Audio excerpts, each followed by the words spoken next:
dia, meu nome é Ana Virgínia Pinheiro, eu sou bibliotecária, chefio a divisão de obras raras da Fundação Biblioteca Nacional. Esta mesa do evento está programada para durar até às 12 horas, então daria uma média de uns 15 minutos, um pouquinho mais, para cada fala, com a expectativa de que os ouvintes, no final, façam interlocuções, sugestões, indagações. Então, eu peço aos palestrantes que procurem manter essa equilibrada, essa distribuição de tempo, ok? Então, eu passo agora a palavra a Carlos Ziller Kamieniecki, por favor. Bom, bom dia a todo mundo. E eu gostaria de começar, tecendo uma rápida consideração sobre um tema que se falou aqui ontem. Em princípio, a gente tem sempre a considerar que este programa de pesquisa da Biblioteca Nacional, eles evidentemente ajudam, né, a tornar uma parte do acervo mais conhecida, estudada e tal, mas que do ponto de vista de quem pesquisa, por exemplo, nós, né, não somos nós que vamos dar essa projeção, não somos nós que fazemos o acervo mais importante ou mais conhecido. É mais ou menos o contrário, pelo menos eu prefiro entender dessa forma, né? O acervo da Biblioteca Nacional faz nosso trabalho ser mais consistente, melhor, mais dilatado, mais inquieto. Pelo menos foi assim comigo, né?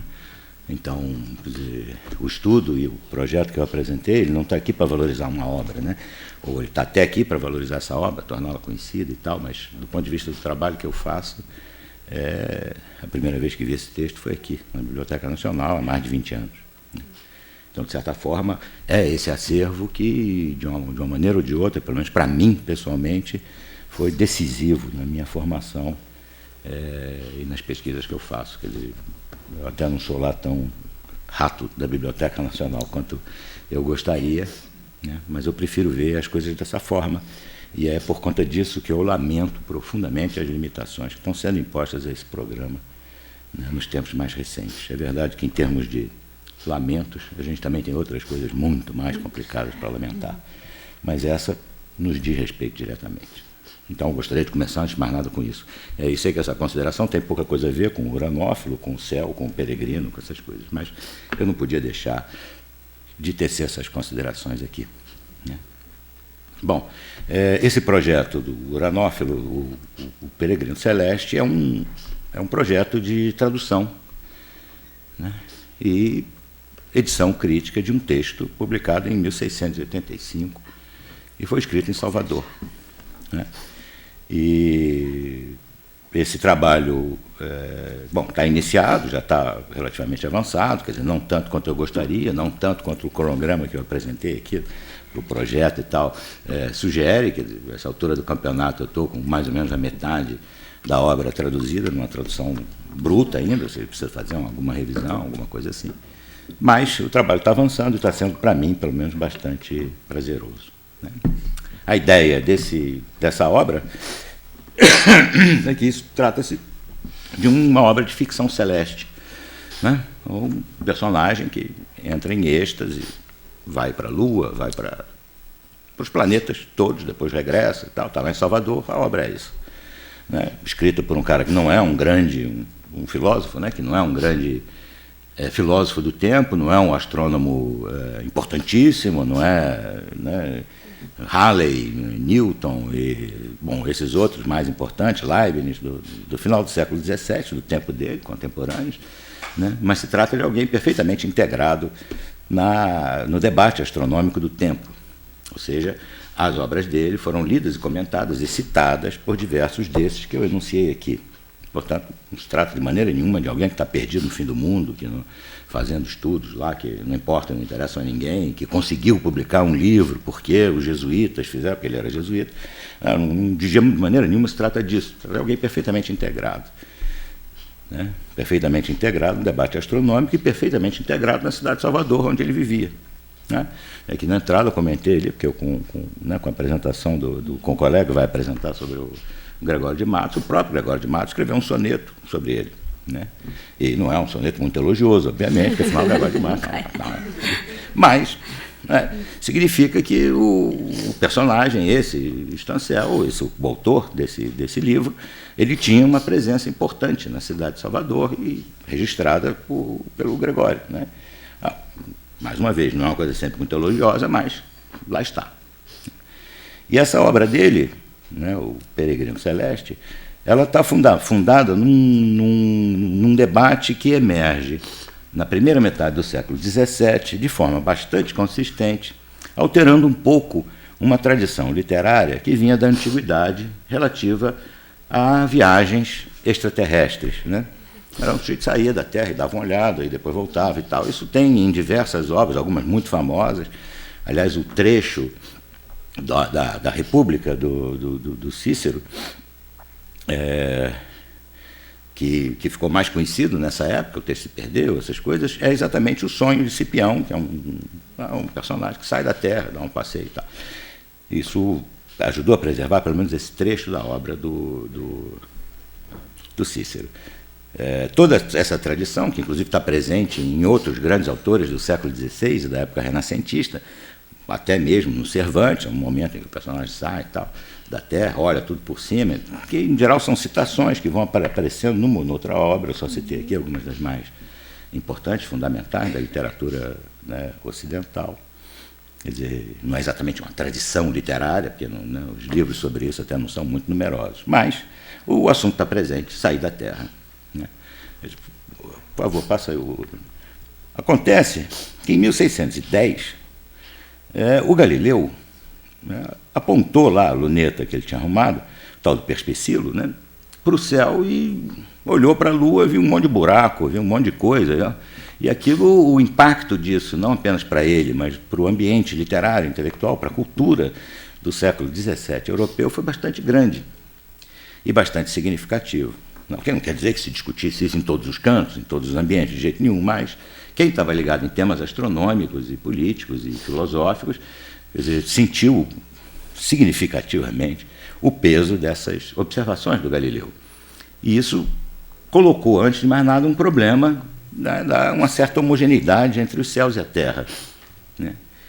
E esse tipo de coisa, esse tipo de crença que mostrou que a Lua não era perfeita, que os planetas não eram perfeitos, que existia um monte de planetas, outros planetas girando ao redor de Júpiter, e, manchas no Sol, você imagina? Manchas no Sol, então não pode, porque, né, desorganizou um pouco, né, as interpretações clássicas que se tinha e acelerou o debate filosófico de uma forma bastante significativa. Quer dizer, do ponto de vista literário, o impacto também foi muito grande. Né? Quer dizer, ali em torno, poucos anos depois disso, principalmente na Inglaterra, na França, em algumas cortes da Itália, começaram a aparecer farsas, mascaradas, aquelas coisas de corte ou de ambiente fechado, em que os personagens iam para a Lua, iam para o Sol e voltavam, e ficava aquela embolada de histórias, aqueles romances meio chatos, aquelas coisas de corte. Enfim, teve disso com bastante intensidade. Até que apareceu uma obra, né, inglesa, Carlos, por favor, viu? Né, que é essa aí do Johannes Kepler, em que Kepler, um grande astrônomo, talvez mais importante da geração dele, publicou, quer dizer, na realidade ele morreu, escreveu, morreu, depois foi publicado pelo filho do Kepler, que é o Sonho, né, que é uma obra póstuma de astronomia lunar. Fica parecendo que ele está discutindo astronomia, que tem um monte de números e tal, e, no entanto, não. Né? Esse livro é uma obra de ficção, em que um astrônomo sai da Terra, pega uma caravela, é curioso, inclusive, o negócio da caravela, pega a caravela e vai para a Lua. E aí, lá na Lua, ele começa a ver as coisas, começa a descrever e analisar a astronomia vista da Lua, né? Selenocêntrica, já para pegar um termo, né, que os caras usavam nesse tempo.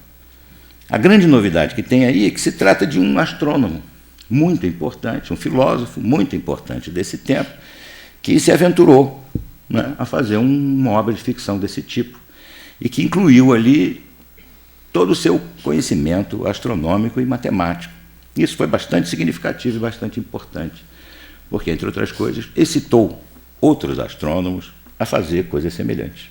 E isso gerou uma tradição que não é lá muito, né, muito recheada de exemplares e obras e autores, mas teve sua significação. Por outro lado, paralelamente a isso, por favor, aparece também outras obras, não mais escritas por filósofos da envergadura, ou astrônomos da envergadura do Kepler, mas por gente que tinha um contato com isso, conhecia bem o debate filosófico do tempo e estava ali mais ou menos, né, enfim, né, trabalhando e tentando alguma reflexão nesse campo astronômico ou em outros. Né? E um bom exemplo disso é esse personagem não, essa obra, é O Homem na Lua, né, escrito pelo Francis Godwin e publicado ali, né, em 1638, logo depois do texto do Kepler. O livro é interessantíssimo, aí o cara vai para a Lua, é um escrito mais ou menos inspirado na literatura picaresca do século XVI e do início do século XVII. O livro teve um impacto grande, porque a novidade era extraordinária, um sujeito andando na Lua, você imagina. Né? E foi traduzido na França.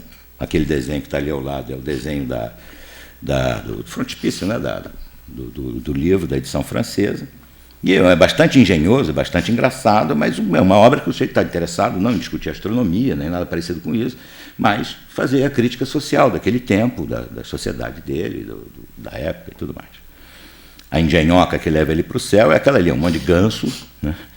Que o sujeito pega e vai embora, sai puxado pelos gansos. Tem um ganso lá, tem uma história que o cara vai voltar também, porque os gansos já estão velhos, ele tem que arrumar um outro jeito. É aquele tipo de, né, coisa rocambolesca, divertida, engraçada. Realmente é um livro bastante interessante. E isso daí, essa obra daí, também teve um impacto significativo. Né? E, Carlos, por favor, me vê o próximo. E acabou em franco diálogo e aberto com o livro do Cyrano de Bergerac, né, que é esse aí, a história, né, cômica dos Estados e dos Impérios da Lua, que é já um clássico da literatura francesa do século XVII.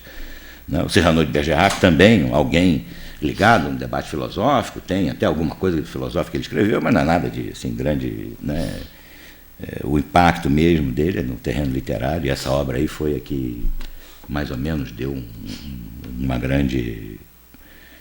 Enfim, né, que é o carro-chefe, né, digamos, do trabalho dele. E aí o Cyrano de Bergerac foi uma coisa meio parecida, o personagem dele vai para a Lua, encontra o Império da Lua, a Rainha da Lua, e fica aquela... Né, tem todas aquelas... Ainda assim, crítica social e cultural intensa. E lá ele se encontra com o personagem da obra anterior, os dois se encontram no jardim zoológico da Rainha da Lua, né, que resolveu botar o personagem, botar o cara no jardim zoológico, o cara ficou lá, e depois vai o outro, o Cyrano de Bergerac, e bota ele no mesmo lugar, e o Cyrano, inclusive, fica brincando, dizendo, poxa, mas eles pensavam que nós éramos macho e fêmea, e queriam que nós reproduzíssemos, ele não dava, porque... Enfim, né, é uma obra bastante interessante, bastante importante. As outras não estão, mas essa aí está traduzida ao português, vale a pena o pessoal ter um contato com ela. Vamos adiante. Quer dizer, aqui, quer dizer, já estou retornando àquela tradição do Kepler, né, de grandes astrônomos e grandes homens de ciência do século XVII, sobre o problema das viagens extraterrestres. Esse aí é o padre Athanasius Kircher, que publicou esse livro, que fez também um sucesso extraordinário em meados do século XVII. Teve 3 edições desse livro. E é uma peça de literatura né, latina, ou neolatina, se vocês quiserem, já tardia, né, bem, já em 1656, a primeira edição, e é uma história muito mais parecida com aquela do Kepler do que com as anteriores. O Kircher quer discutir astronomia, quer discutir filosofia natural, quer discutir esses temas. Né?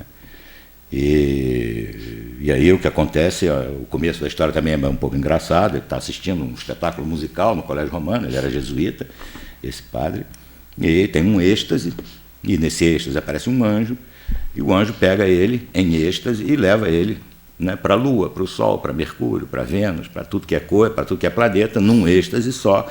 E ele passa por Saturno, e depois de Saturno ele vai para a esfera das estrelas, depois da esfera das estrelas ele vai para o Empírio, depois vai para os espaços imaginários, ele faz o passeio todo e termina o negócio voltando lá para Roma, Colégio Romano, quando o êxtase do cara acaba. Né?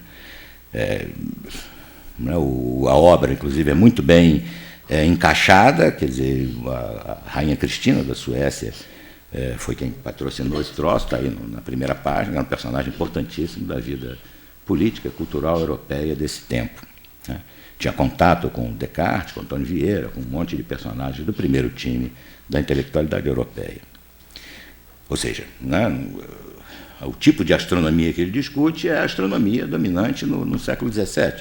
Quer dizer, não tem aí um grande revolucionário, nem coisa nenhuma. Muito pelo contrário, ele está apresentando o sistema de Tycho Brahe, portanto, a Terra no centro, o Sol girando ao redor da Terra e os planetas, as coisas, todo mundo girando ao redor do Sol. Esse é o modelo que ele usa, que está ali representado naquele desenho. O desenho, inclusive, é muito bom, da capa, né? Está lá o Kierkegaard, o Ângelo, todo mundo levando e tal. Que é uma exposição bastante interessante. Por favor, o seguinte. Bom, e aí, finalmente, eu sei que estou me estendendo demais aqui, mas conseguimos chegar ao Valentin Stancel e ao livro dele, né? Que é, em muitas coisas, muito parecido com o livro do Kierkegaard, né? Foi escrito esse aí em Salvador, e numa ocasião em que o próprio Stancel estava na Quinta do Tanque, que era um retiro que os jesuítas tinham em Salvador, como eles têm ainda hoje em dia. Então, na Quinta do Tanque, que hoje é o arquivo público, né, do Estado da Bahia, então ele estava lá, aquilo era dos jesuítas, era fora da cidade naquele tempo, quer dizer, hoje em dia a cidade já engoliu isso daí, já tem muito tempo, mas estava lá e, bom, discutindo, conversando, quando está na quinta aparecem duas musas, que são essas duas que estão ali, né, com ele. Ele está deitado no colo de uma, que está fazendo um cafuné, né, na cabeça do sujeito. Né.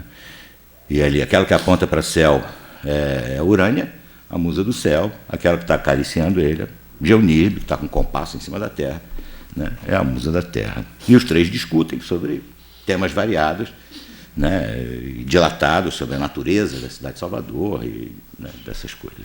Então, o livro é esse aí. A estrutura do livro é um pouco parecida, mas aqui o debate sobre a natureza, né, do Brasil, encontrou sobre os índios, personagens e tal, tem um peso muito maior, né, no Kierkegaard não existia, e isso aí é feito por êxtases sucessivos, né, não é mais um êxtase em que passei por tudo que é lugar, mas ele entra em êxtase, a musa pega ele, vai embora, vai para a Lua, depois vai para o Sol, depois volta para Salvador, discutem os três sobre o que está acontecendo, depois de novo, e vai assim sucessivamente, até os tais espaços imaginários com que ele fecha o livro. E mais um aí, por favor. Então, o que aparece aqui, de mais importante, é um grande elogio das flores, das plantas do Brasil, e das frutas, e, enfim, como uma coisa extraordinária, como se em 1685, né, fosse uma grande novidade para um europeu saber que tem carambola, né, pitanga, e essas frutas que para eles naquele tempo eram completamente esquisitas. Quer dizer, na realidade ele trata do negócio como se fosse uma grande novidade, como se na Europa já não se conhecesse a jaca e essas coisas todas que eram da flora da Mata Atlântica. A mesma coisa com os animais, ou seja, pacas e, né, capivaras, né, que ele estava até falando desse troço aí, cutias e outros bichos que ele mistura um pouco com, né, monstros, com coisas esquisitas, bichos muito diferentes, né, como também se fosse uma grande novidade para um europeu saber que tinha uma capivara por aqui. O detalhe importante é como é que ele mostra a cidade de Salvador, que é para ele empório celebérrimo, uma grande cidade, de fato era naquele tempo. Descreve alguns edifícios, fala do brilhantismo comercial da cidade, da centralidade, não sei o quê, bastante importante. O mais, ou seja, as populações, quer dizer, o que toma destaque ali são fundamentalmente os índios e os escravos.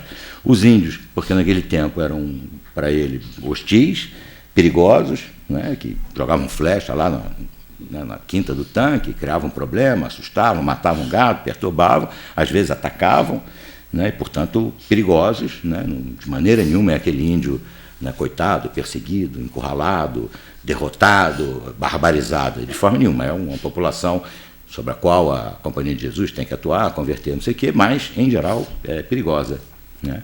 Bastante perigosa. Os portugueses são curiosamente desaparecidos no livro, tem um português lá importante, que é o administrador da Quinta do Tanque, que aparece como um cara estranho, meio sombrio e tal, de vez em quando sai do nada e fala umas coisas que surpreendem o uranófilo, aí as musas. Os escravos, que estão ali presentes o tempo inteiro, e que ele trata, em primeiro lugar, chama de etíopes, né, os trabalhadores braçais e tal. E o que é interessante também é que ele deixa registrado no livro a passagem de alguns viajantes estrangeiros por Salvador. Em primeiro lugar, eu acho que é o que mais importante aqui, que é o que importa, é a passagem de um grupo de 3 franceses que chegam ali, vão na Quinta, conversam com ele fica fascinado pelos franceses, os franceses ficam enlouquecidos com ele, que é um astrônomo daquela envergadura lá em Salvador, quer dizer, bom, né, e acabam deixando de presente para ele uma luneta de 4 lentes, que era uma coisa em meados do século XVII bastante rara, bastante importante, e deixam também um exemplar de um livro de filosofia, né, de um autor que ele, Stancel, já conhecia, mas o livro tem um futuro extraordinário, né? O livro é Os Princípios da Filosofia, do René Descartes, que ele comenta no livro, né, no Uranófilo, fala lá as coisas e tal. Podia passar, por favor. E uma passagem interessante é que ele não deixa de registrar ali esse famoso monstro Ipupiara, né, que para nós aqui da parte sudeste e sul do Brasil é uma coisa que não povoa muito as nossas histórias de folclore e tudo mais, mas que está presente no Nordeste extensamente. Há inclusive uma cidade na Bahia que se chama Ipupiara, é uma cidade pequenininha, mas está lá. E Ipupiara seria isso. E para ele descreve como sendo um monstro, como esse aí. Esse desenho, inclusive, foi feito a partir de instruções dele, um desenho dele, que ele fez o rascunho, depois explicou o negócio, mandou para Roma, junto com um livro dele que teria sido publicado, não foi. Isso daí foi publicado nesse outro volume chamado Pródromo Apologético aos Estudos do Kierkegaard, em que aparece esse desenho aí, e o autor desse livro aí, do Pródromo Apologético, fala, isso aí é o Stancel que me mandou lá do Brasil, esse desenho, isso aqui, com essa história, conta a história do monstro, que é uma história que está na América Portuguesa desde o tempo do descobrimento, nas primeiras décadas, ainda antes do assentamento do governo geral do Brasil. Tem registros da história desse monstro visto nas praias do Brasil como uma coisa perigosa, agressiva e tudo mais. Está no Gandalf, está inclusive em pequenos folhetos, um publicado na Alemanha, um desenho, outro publicado na Itália. Ou seja, esse monstro aí deu o que falar, né, um bocado no século XVII, no XVI, desculpa, inclusive por naturalistas importantes daquela época, o Ulisses Aldrovandi e outros mais que falaram disso. Então ele bota essa história lá. Aquilo ali, em princípio, é um índio que está matando o monstro na beira do negócio, e ele usa todos os recursos do tempo para tentar explicar a existência desse monstro, porque esse bicho é assim, que é meio homem, meio peixe, como é que o negócio vai e tal. Antes de mais nada, não é uma sereia, tá? De jeito nenhum. Bom, aí vamos mais uma aqui, que já, afinal, tem que terminar aqui, eu já recebi um bilhete, né? Então eu me embolei um pouco aqui com o início, que eu fiquei, né, tinha que falar aquelas coisas, então, bom. Então, o que ele apresenta lá? Em termos astronômicos, ele está defendendo o sistema de Tycho Brahe também, isso é 1680 e tantos. O sistema do Tycho Brahe era adotado universalmente por todo mundo no tempo dele, universalmente é meio complicado, mas era o grande sistema adotado pelos astrônomos e pelos astrólogos daquele tempo, porque fica mais fácil para você calcular as coisas usando o sistema do Tycho Brahe do que usando o do Ptolomeu ou o sistema do Copérnico, né? Que, aliás, ele elogia muito o Copérnico, o trabalho do Copérnico. O que ele não gosta de fato, é o Galileu, mas ele é obrigado a citar, né, de modo elogioso as descobertas astronômicas do Galileu, não sem uma pitada de ironia, de gozando, o Galileu que girou o mundo todo com as costas, esse cara é muito forte, esse tipo de coisa, né? Então, os movimentos dos planetas para ele são apresentados de forma bastante consistente, mas de uma forma original com relação às outras teorias astronômicas do tempo.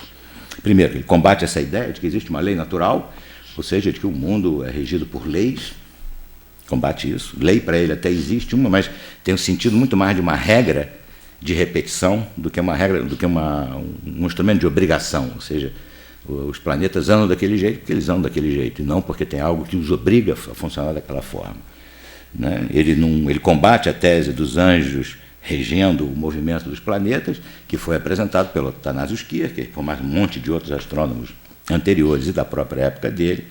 E o que ele propõe como solução para isso é um certo gênio do planeta, mas que é do planeta, e que não é um gênio, um corpo físico, uma inteligência separada, nem nada disso, mas é aquele modo de ser do planeta, ou seja, como se a organização do mundo natural fosse uma organização intrínseca e não extrínseca, ou seja, não há uma lei universal que vale para todo mundo. O que há é aquele modo do planeta se movimentar daquele jeito, e aquilo é do planeta, não é a grande lei universal de todos os planetas. É mais ou menos isso a teoria que ele apresenta. Deixa eu acelerar um pouco para não ficar... E as conclusões que eu tenho a apresentar, basicamente são essas que estão aí, né, que o diálogo do Valentim Stanciel é uma síntese dessa astronomia em discussão.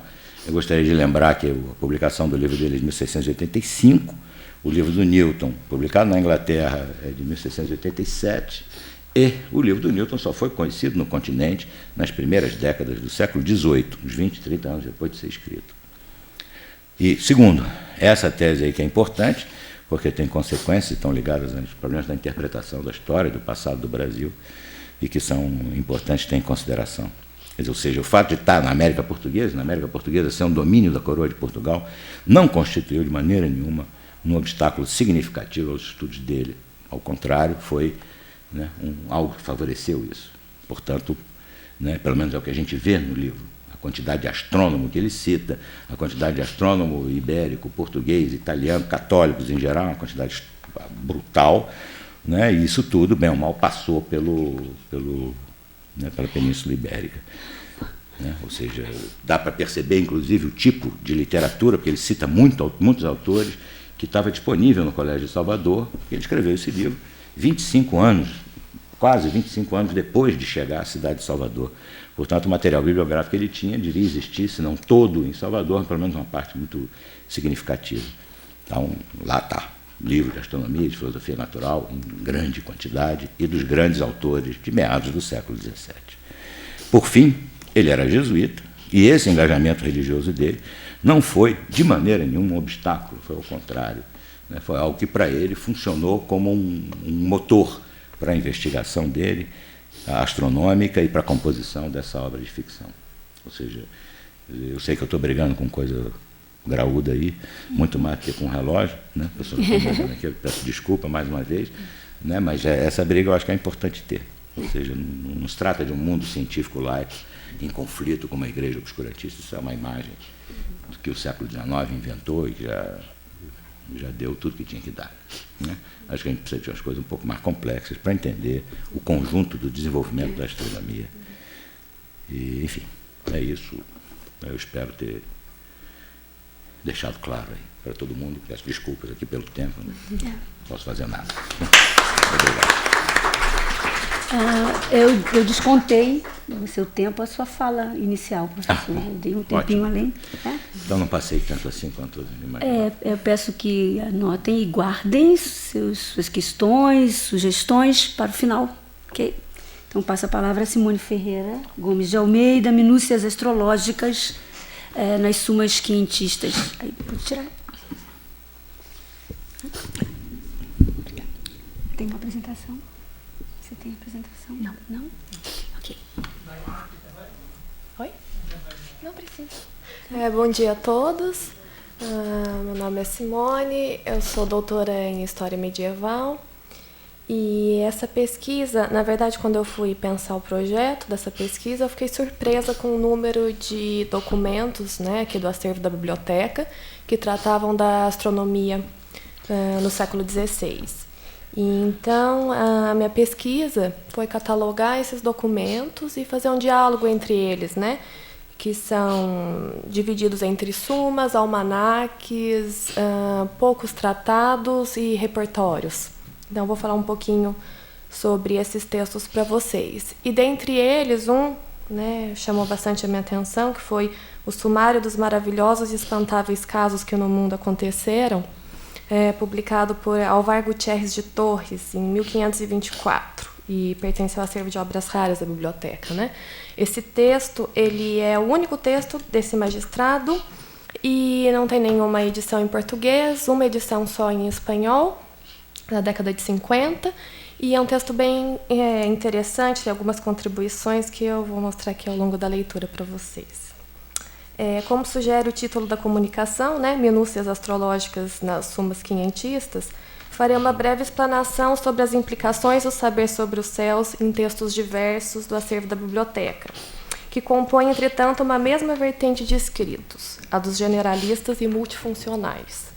Nesse sentido, os repertórios dos templos tiveram um papel útil para a atividade náutica, pois apresentavam compiladas as regras práticas da arte de navegar, bem como as tábuas de declinação e outros elementos interessantes para os anos seguintes à sua publicação, dados, né, que auxiliariam na navegação, apontando, por fim, temas astrológicos.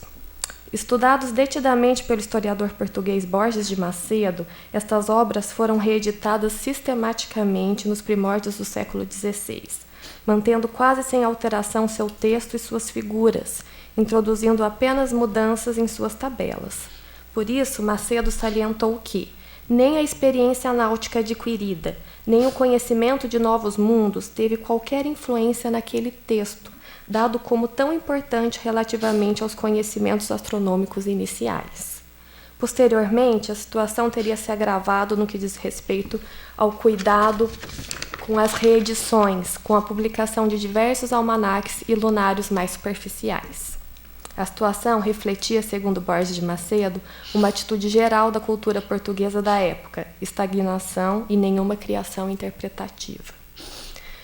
Talvez o mais representativo reeditado dos repertórios, o Repertório dos Tempos de André de Avelar, que também consta aqui do acervo, propagou sobretudo os temas relacionados com a astrologia preditiva.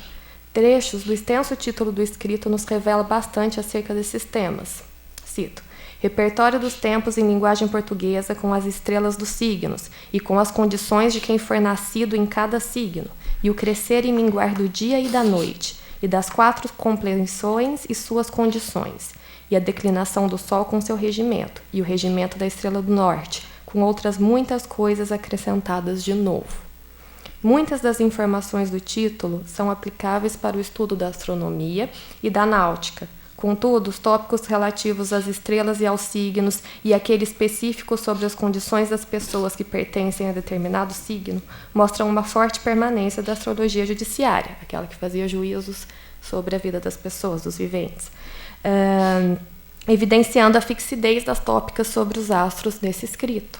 Do mesmo modo que os repertórios, os chamados almanaques contribuíram para divulgar os meios para que as navegações se realizassem a partir de medições astronômicas mais precisas. Por isso, são variados os estudos que traçam uma rota do desenvolvimento desse escrito. O mais conhecido deles, né, é o Almanaque Perpétuo de Zacuto. Foi estudo de muitos historiadores, foi tido por muito tempo como um almanaque, um texto destinado aos navegantes. Contudo, atualmente, aceita-se que a obra não havia sido composta propriamente para esses fins náuticos. Tratava-se, na verdade, de um manual astronômico com tabelas para uso astrológico, que se transformou em um instrumento de navegação sem que fosse sua finalidade original.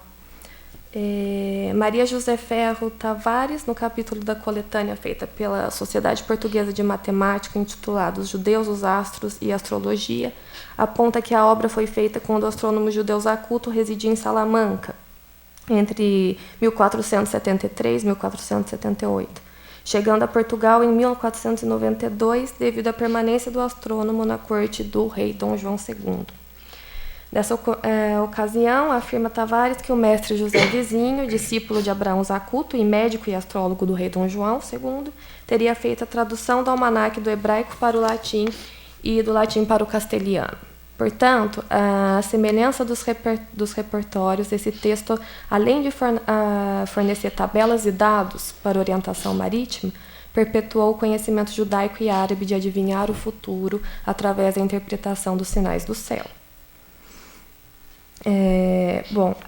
O Almanaque Perpétuo de Zacuto de 1496, né, iniciou uma prática sistemática de divulgação do gênero, que cumpre uma função de guia, ou seja, de um instrumento onde se encontram elementos para a organização do cotidiano, pois através da leitura dos almanaques era possível organizar-se o tempo, tendo por base um calendário anual, o espaço pelo fornecimento de uma imagem clara do universo, a coletividade pela cultura proverbial e algumas atividades diversas através de indicações úteis. Os almanaques, assim, cumpriam o papel de compiladores de saberes, destinados em particular a públicos com pouco acesso a outras leituras. Ainda podemos elencar variadas funções que poderiam ser atribuídas a esse tipo de escrito, como informar sobre as festividades religiosas, os dias de jejum, fazer previsões sobre o clima, dar orientações para plantar e até mesmo pormenorizar as cronologias de história universal ou ibéricas, fornecendo ainda listas de provérbios ou regras de higiene.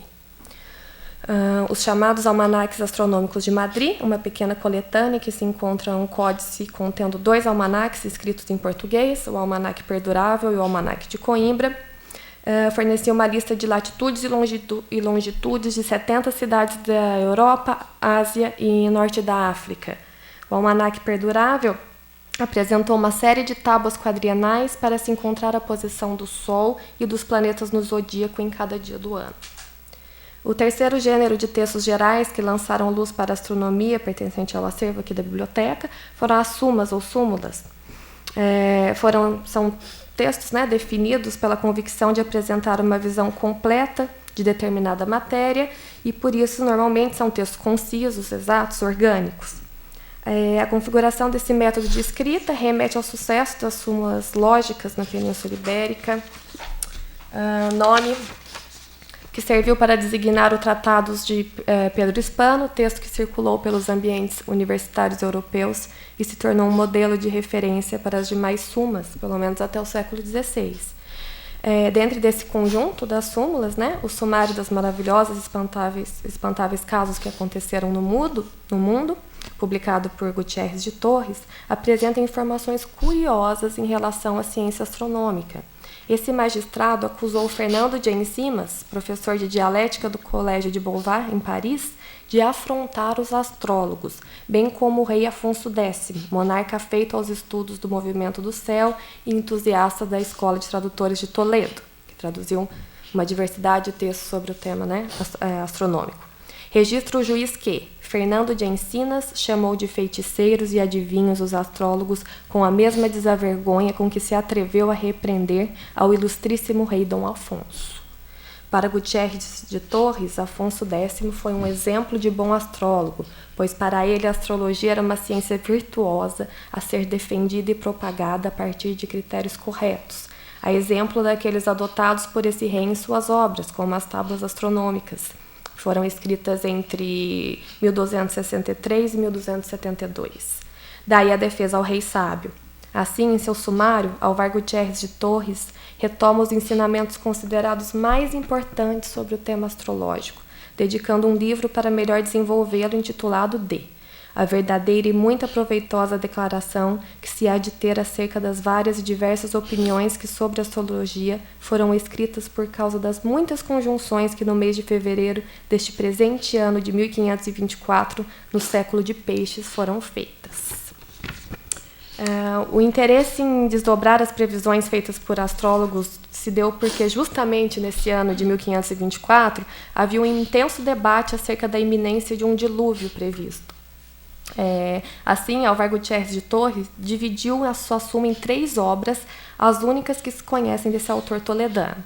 A primeira das 3 obras, a História Geral dos Maravilhosos e Espantáveis Casos, objetivou ser uma recompilação dos principais casos prodigiosos ocorridos no mundo desde o dilúvio universal até os dias em que reinava Carlos I.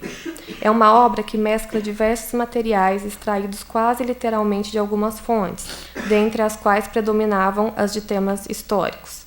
O interesse que tem essa história radica precisamente nessa heterogeneidade de materiais e nas reminiscências que apresentam com o gênero da miscelânea, com a particularidade de haver sido publicada 16 anos antes de que tenha aparecido a que se considera a primeira miscelânea em língua castelhana, de Pedro Mexia. As outras 2 obras que se incluem nesse volume são o Compêndio das Lições de Astrologia e a Declaração sobre o Dilúvio de 1524. Ambas compartilham temática com um bom número de tratados astrológicos aparecidos em diversos países europeus que se ocuparam das consequências que havia de trazer a conjunção de todos os planetas no signo de Peixes no mês de fevereiro de 1524. Mais de 130 obras alimentaram uma polêmica que enfrentou detratores e defensores da possibilidade de que se repetisse um novo dilúvio, similar em dimensões ao que viveu em tempos de Noé. Nesse sentido, essas 2 obras escritas e publicadas meses depois de que passaram o mês de fevereiro, o mês da volta do dilúvio, vêm a justificar o fato dos astrólogos que anunciaram uma catástrofe que não aconteceu. A temática dos dilúvios eram frequentes em variados tipos de escritos, desde o século XIII, se não para prever e advertir de sua chegada, para lembrar o que ocorreu nos tempos de Noé e fez com que a configuração do mundo em muitos aspectos fossem alteradas. Uma passagem da obra Imagem do Mundo, escrita por Gossuin de Metz no século XIII e considerada a primeira enciclopédia em língua vulgar, da qual ficou uma cópia no Mosteiro de Santa Cruz de Coimbra, lança mão de um questionamento sobre o desconhecido ou sobre a previsão do futuro, temas que se tornarão recorrentes nas reflexões feitas pelos letrados ibéricos dos séculos vindouros. Diz ele que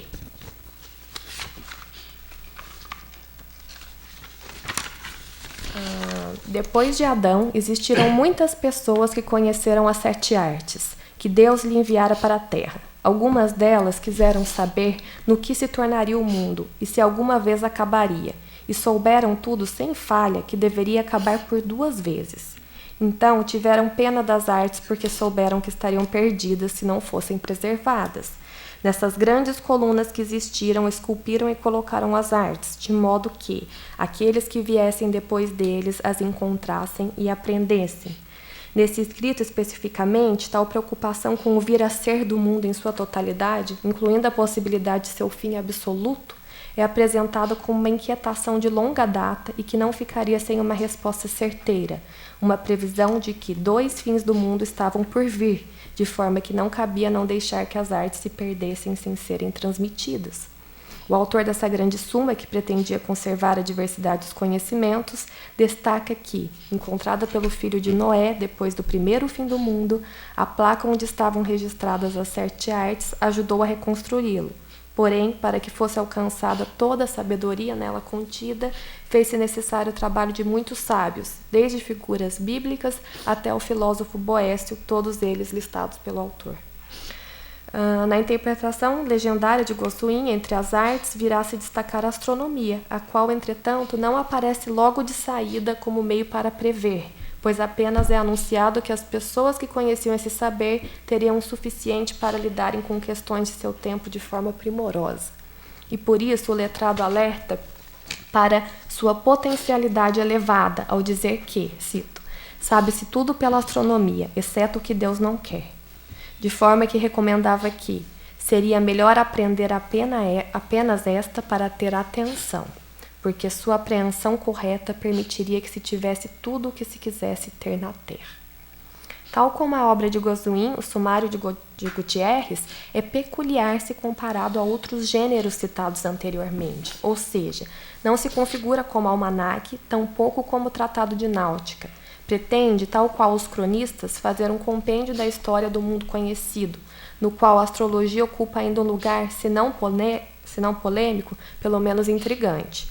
Por isso, é importante ressaltar a permanência de gêneros textuais diversos no período, ou seja, conforme foi abordado no início desse texto, houve uma ambivalência entre a predominância dos saberes a favor da náutica e das viagens e aqueles que podemos chamar de mais tradicionais, que abarcavam uma gama de saberes fundamentais para conduzir o homem no caminho da virtude. Essa fixidez do tema astrológico, bem como da história do mundo conhecido, é atribuída ao destaque, dentre as obras que circularam na Península Ibérica, aquelas que foram catalogadas como registros de filosofia natural. A quantidade de obras que trataram da matéria é superior não somente em solo ibérico, mas em outras regiões do continente europeu, justamente por esse tema ter constituído uma propedêutica do ensino universitário. E a universidade, por sua vez, pode ser considerada o maior centro de consumo de livros. Os livros de astronomia, astrologia e cosmografia perdem por muito pouco no comparativo e foram da mesma forma encontrados em largo número. Por outro lado, percebe-se o reduzido número de obras sobre aritméticas práticas, sobre artes e técnicas e dos manuais de questões tecnológicas e aplicações. Em suma, de uma literatura de cunho científico-tecnológico aplicado, destinada a uma audiência moderadamente instruída, mas efetivamente envolvida em tarefas de índole técnica e científica. Esse é um indicativo de da pequena dimensão e da fraca preparação das comunidades de artesãos e homens práticos na península. Apesar do argumento de que o desgaste desse tipo de escrito seria maior, né, pelo seu uso, e por isso teria se preservado muito menos do que os outros tipos de escritos. Se houve uma predileção pelas obras de filosofia natural e que desdobravam a astrologia judiciária, não é possível afirmar que a astronomia matemática ou náutica tenha suplantado a astrologia preditiva no século XV e XVI. Apesar disso, a vertente que se afirmou astronômica, ou que esteve vinculada à náutica, foi objeto privilegiado de estudos para historiadores, o que levou Henrique Sousa Leitão a afirmar que não existe nenhum trabalho satisfatório sobre a história da astrologia em Portugal para os séculos XV e XVI. A predileção pelo estudo exclusivo da astronomia náutica é delicada, pois as efemérides e tábuas que constituem os escritos de náutica advêm daquelas fontes que se preocuparam em ensinar o que podemos chamar de método para adivinhar através dos astros. E, além disso, escritos que propagaram os prognósticos astrológicos continuaram a circular paralelamente aos escritos técnicos que serviram à náutica.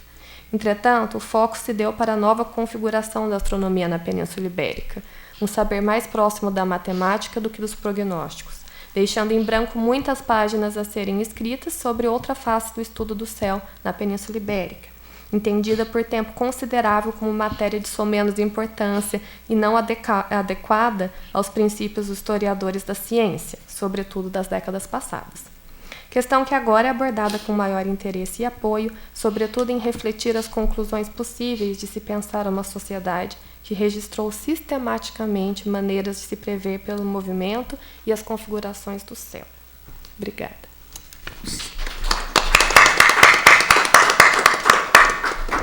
Na marca.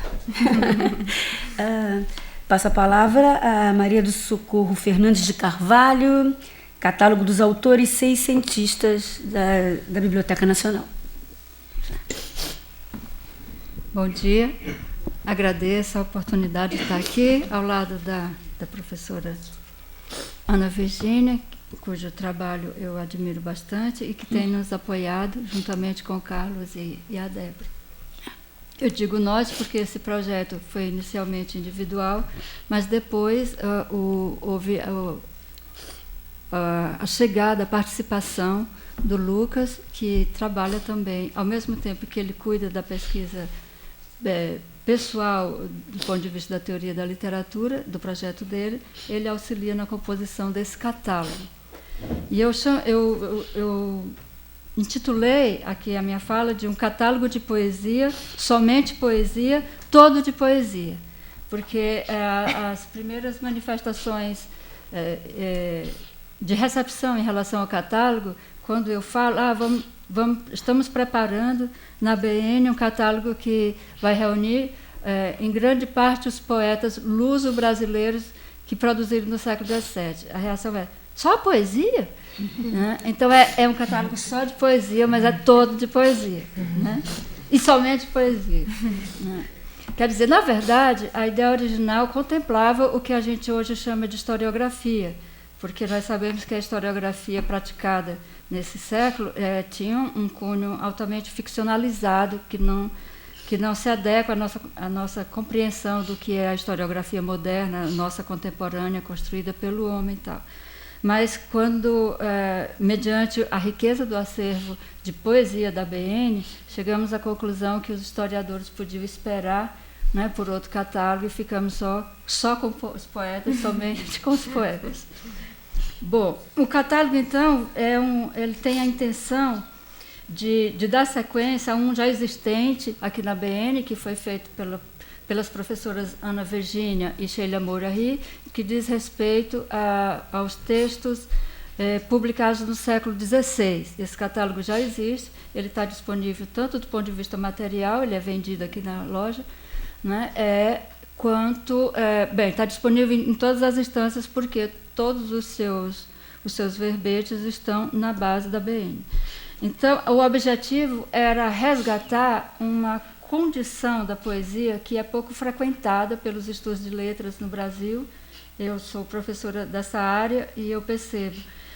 Essa poesia praticada tanto em Coimbra, quanto em Lisboa, quanto no engenho baiano, quanto em Pernambuco, no século XVII, ela era altamente retoricizada, ela era altamente sistematizada por artes, por saberes, e, às vezes, em grande instância, a crítica literária brasileira, sobretudo, mas a portuguesa um tanto, não reconhece o funcionamento letrado dessa poesia. Então, os livros estão aqui, os poemas estão aqui. A vontade que nos deu, de modo geral, a mim e ao Lucas, é de mostrar o funcionamento dessa poesia e o resultado deles na riqueza do acervo. Só para informação, esse momento aqui da jornada foi muito propício, falei para o Carlos, porque nos obriga a fazer uma espécie de reflexão dos ganhos parciais. Nós estamos já no momento de um relatório parcial do catálogo. Ele já mudou de nome por essa retirada da historiografia.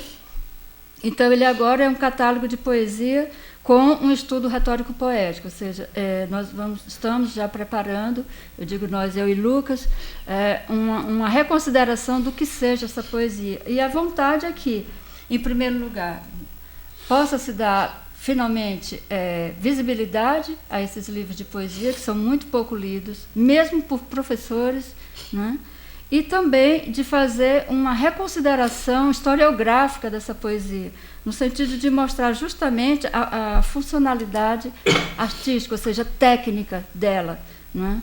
E isso tem repercussões, e isso tem uma fundamentação historiográfica e crítica muito grave no Brasil, né, que tem uma tradição crítica biografista, plenamente romantizada, e que não dá conta da compreensão desses textos. Então, a vontade é mostrar esses textos, é para isso que o catálogo está sendo feito, né? Então, a primeira ferramenta metodológica da constituição, vamos dizer assim, teórica desse catálogo, é a historicidade dessa poesia. Ou seja, nós estamos tentando encontrar os poemas feitos dos dois lados do Oceano Atlântico a partir das mesmas matrizes funcionais, ou seja, operacionais. Quais são essas matrizes? A teologia, a moral, a filosofia natural, a filosofia moral, a própria política e os análogos dele nos estudos da linguagem. Ou seja, há um funcionamento análogo, vários autores já falaram disso, dos vários campos do saber. A poesia é uma delas. Assim, a Simone e o professor Carlos estão falando de astronomia, outros falam em teologia, e os nossos poetas tomam a linguagem e tratam-na da mesma forma hierarquizada, da mesma forma pouco natural, da mesma forma tecnicamente trabalhada do ponto de vista da questão do verso e da ficção, né, da poesia. Então, essa questão de historicizar, ou seja, de conceber a poesia a partir dos seus condicionamentos temporais, circunstanciais, dos seus condicionamentos materiais, do pensamento de como essa poesia era feita, como ela circulava pelo Oceano Atlântico, como ela deixava de circular. Tudo isso é o que nos interessa, né? O sistema de funcionamento dessas letras cultas. Isso está faltando, de fato, né, na nossa crítica literária. Já passou da hora, na minha opinião, de haver uma revisão, né, da compreensão, na verdade, da pouca compreensão dessa poesia na nossa historiografia. Nós estamos falando de quem? Nós estamos falando de autores como Violante do Céu, Jerônimo Bahia, Antônio Barbosa Bacelar, estamos falando de autores como Padre Vieira, estamos falando também de Gregório de Matos, Manuel Botelho de Oliveira, e do pessoal mais para depois do final do início do 18, aqui nas Minas Gerais. Enfim, é uma gente que não se lê no Brasil, né? É uma gente que não se estuda e de quem se fala bastante mal, né, a partir das trevas da ignorância. Então, o catálogo tem a pretensão de dizer, olha, temos tudo isso aqui na BN do Rio, né, e nós estamos fazendo uma espécie de trabalho anterior do pesquisador, do leitor interessado, que é organizar esse acervo, disponibilizá-lo nesse catálogo, né. Esse acervo é muito rico. O número de poetas já triplicou desde o início, né, dos nossos estudos, por isso até os historiadores, coitados, foram desgraçadamente retirados. E esse estudo introdutório pretende assim, localizar o suposto leitor, o futuro leitor desse acervo, né, a partir dessa ferramenta metodológica que eu referi, que é a historicidade dessa matéria, né. Vamos ver se a gente tenta rever essa condição biografista empobrecedora da prática da crítica literária brasileira, que é inegável. Então, quando se fala de poesia, se fala do gênero, né? Esse é o conceito que dá sustentação ao catálogo. A poesia é uma forma discursiva plenamente regularizada no século XVII. Ela é cultamente destacada como uma prática de um ócio de homens livres, né? Ela é ensinada pelos livros, mas, sobretudo, ela é aprendida pela imitação de poemas considerados perfeitos, e esses poemas eles fazem parte de um patrimônio cultural trazido sobretudo pela matriz da língua latina, mas não só, pela grega também, por outras incursões asiáticas também, pelos professores que vieram de Bizâncio para a Europa, pelos retores, enfim, pelos professores de retórica e de poética das escolas jesuíticas. É sobre essa condição letrada que nós queremos discutir, o próprio conceito de gênero de poesia, né? Vamos ver se a gente chega, né, aqui no Brasil, a uma prática de compreensão dessa poesia, como ela era entendida, circulada e navegada entre os dois lados do Oceano Atlântico, né? Então, uma parte difícil, né, nessa reflexão, nessa avaliação da parcialidade do projeto, agora na metade do ano, a parte difícil foi a delimitação dos critérios, né? E isso significa tudo no mundo do catálogo, né? A partir da definição dos critérios. É difícil porque muitos autores que a gente esperava que estivessem no catálogo, eles vão deixar de estar fora pela definição desses critérios. E quais critérios são esses? Bom, o primeiro é de gênero, como eu falei, é um catálogo de poesia, né? Gênero é o grande conceito trazido de outros pensamentos, mas sobretudo do pensamento aristotélico, é o que diz a coisa como um todo, né? E dentro deles estão as espécies. No fim das contas, interessam as espécies, ou seja, os poemas de um por um, esse que nós conseguimos catar, né, espalhados pelos acervos, pelos livros, pelos opúsculos da BN. Mas tudo isso tem um funcionamento sistemático, né, no conceito de gênero, né? Então, um outro critério muito claro é o fato de nosso catálogo ser de livros impressos, né? O interesse é fazer um levantamento daquilo que é praticado, né, no século XVII, que consegue chegar ao registro escrito, né? Não temos, nesse projeto pelo menos, interesse na manuscritura tal como ela circulou, né? No geral, essa poesia ela circulava no manuscrito e terminava, né, na constituição de uma autoridade nos textos impressos. É justamente essa maturação, né, do sistema literário, diríamos assim, ou literal do século XVII que nos interessa fazer transparecer, né? Outro critério é que nosso catálogo vai ter poemas em língua portuguesa, naturalmente, em língua castelhana, em língua italiana, porque não existe esse nacionalismo linguístico que às vezes atrapalha a compreensão, né? Então, é um livro, pretende ser um catálogo de poesia luso-brasileira escrita nas línguas praticadas por esses homens, notadamente em latim, né? Que era a língua franca, bibliográfica franca, né? Então, o critério não existe o critério da nacionalidade linguística, né? Nós não estamos interessados em fazer um catálogo só dos poetas que escreveram em português, porque esse nacionalismo não condiz com o próprio sistema retórico de fundamentação e de circulação do conceito e da prática de poesia, né? E um outro critério que nos dá gosto é a inclusão da produção da América Portuguesa, né?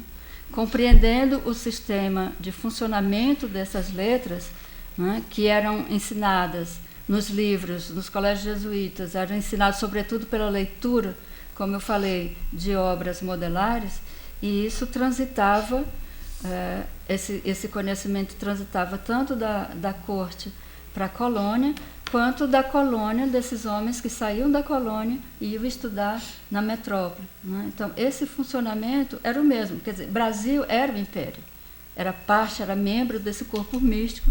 Então, a nossa produção em América inclui com muito zelo a produção da América Portuguesa. Então, na verdade, é um catálogo luso-brasileiro, se quisermos entender essa unidade política como um fundamento daquela ferramenta operacional da historicidade que eu estava falando, né? Que mais? Bom, vamos tentar, então, nos aproximar nesse prefácio que pretende orientar o leitor desse catálogo do que seja um conceito de poesia circulante nessa época, né? Para explicar o que hoje nós chamaríamos de formalismo, para usar um anacronismo, né? O funcionamento da composição desses textos, sobretudo, como eu falei, pela imitação de grandes modelos e de várias temporalidades, né? Então, nós vemos essa gente escrevendo como Luciano, e quando os colegas estavam falando dessas viagens à Lua, eu me lembrava muito dos textos de Luciano de Samosata, que é um homem do século II, mas eles também imitam a Eneida de Virgílio, eles também imitam o Panegírico a Trajano, quer dizer, eles têm Santo Agostinho na cabeça, e toda essa gente vai reciclando essas várias temporalidades. Elas transparecem nos poemas que a gente tem encontrado aqui, né? Então, o que nós temos aqui? São poemas de homens que leram Sêneca, e mulheres também, que leram Sêneca, que leram Platão, que leram Cícero, e que leram Ovídio, e também outras poesias. E como a língua portuguesa, como a Península Ibérica como um todo, reciclou, traduziu toda essa composição, é o que nos interessa respaldar, né? Por fim, eu queria falar ainda de um critério, de um aspecto que também é muito vantajoso e nos dá gosto, que é a presença das mulheres, né?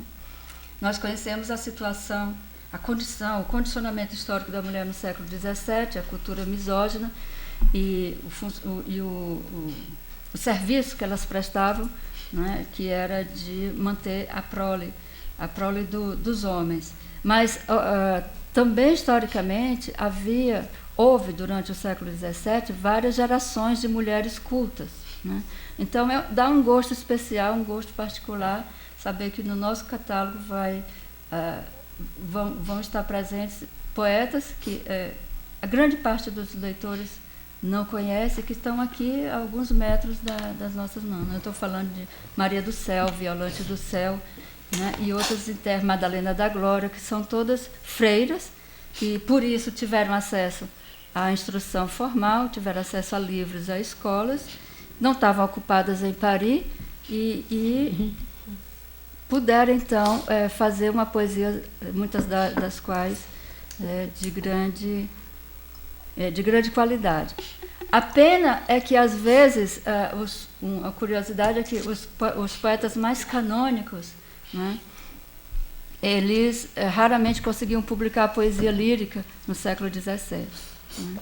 Publicavam em Portugal muito pouco, aqui no Brasil não existia, né? Os luso-brasileiros que conseguiram publicar, nomeadamente Manuel Botelho de Oliveira, eles publicavam lá na Europa, porque aqui não havia parque gráfico, nós sabemos que isso só vai acontecer depois com a chegada da família real. Mas, então, eles tinham acesso a esses livros e publicavam seus trabalhos lá na Europa, e são esses livros que estão aqui. Como eu estava dizendo, vários desses poetas canônicos, eles não conseguiam publicar e ainda estão inéditos hoje. Então, o que a gente encontra é um poeminha aqui, outro poeminha ali, e há muitos poetas bissextos, epigonais, que não são de fato representativos, mas que vão estar no nosso texto. Então, às vezes, nós temos poetas plenamente desconhecidos que têm 10 chamadas. Podem ter várias chamadas, vão ter várias chamadas no nosso catálogo. E gente como Violante do Céu, Jerônimo Bahia, não conseguiram publicar o livro impresso, mas isso é o próprio condicionamento que eu estava falando, da dureza de inscrever os critérios, né? O nosso texto, o nosso catálogo é de livros impressos, né? E alguns desses autores não conseguiram imprimir livros pelas dificuldades que a lírica impunha, né? A lírica não era vista. O próprio parecerista que dava a publicação dos Lusíadas de Camões, em 1572, diz que é preciso ter muito cuidado com a publicação de poemas, porque naquela concepção platônica pode fazer sedução das consciências, sobretudo dos meninos mais jovens. Eles ouvem falar de amores, de delícias, e vai que gostam e querem saber como é que é isso, né? E não convém, então, publicar essas coisas. Era muito difícil publicar um livro inteiro de poesia. Só alguns que os conseguiram. Então, alguns desses poetas vão estar representados no catálogo, não porque conseguiram publicar um livro, mas conseguiram publicar um poema aqui e outro ali, né? É o nosso serviço da acesso a esse acervo. E o que mais? Bom, nesse momento nós estamos fazendo... Já estou acabando. Nós estamos fazendo uma revisão, né, das dificuldades e das vantagens também, das alegrias de fazer esse catálogo. E a perspectiva é que eles nos dê, né, Lucas, no final, as alegrias que dê ao leitor as alegrias que nos tem dado. Depois, noutra oportunidade, eu falo para vocês o que nós temos encontrado, né? De curiosidade, só queria marcar uma curiosidade. Os apelidos que nós temos encontrado são, no mínimo, hilários, né? Toda essa gente escreve com outros nomes, e eles formulam, geralmente, anagramas às vezes muito precários, sabe, do ponto de vista da sonoridade. E esses apelidos atormentam a mim e ao Lucas. Outra dificuldade são os sobrenomes de linhagem, né? Os Ataíde e os Ericeira nos põem loucos, porque eles pululam a muitos. Nós temos 2 condes do Ericeira que são altamente polígrafos no século XVII, e os autores às vezes anotam apenas o conde do Ericeira, sendo um e sendo o outro. Tem o Luís, tem o Fernando e tem o Francisco, e a nobreza nos perturba nesse sentido, né? Enfim, há várias curiosidades, mas depois a gente conta. Eu só queria dar notícia para vocês, né, da confecção desse catálogo. Muito obrigada.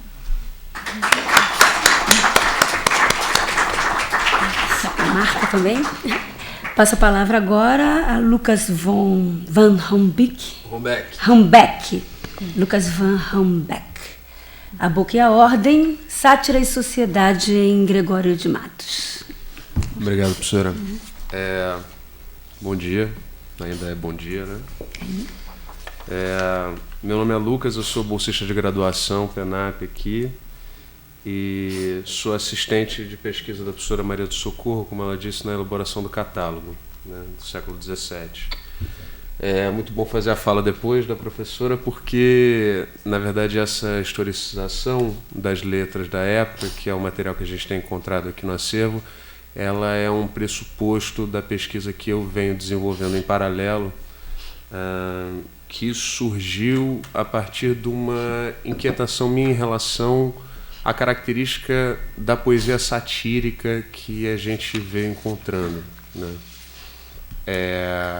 Eu fiquei surpreso, no primeiro momento, com a clareza e a virulência mesmo da poesia satírica que a gente leu, porque eu achei que aquilo ali era uma crítica, seja a tópicos como a cidade, ou pessoas particulares em posições de poder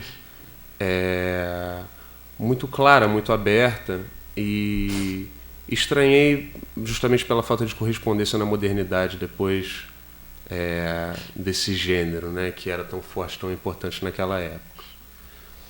E resolvi articular essa inquietação minha em relação a esse gênero com uma pesquisa sociológica em relação à ordem social do antigo regime no Ocidente e no Brasil, se é que a gente pode chamar dessa forma, né, mas da colônia, no século XVII.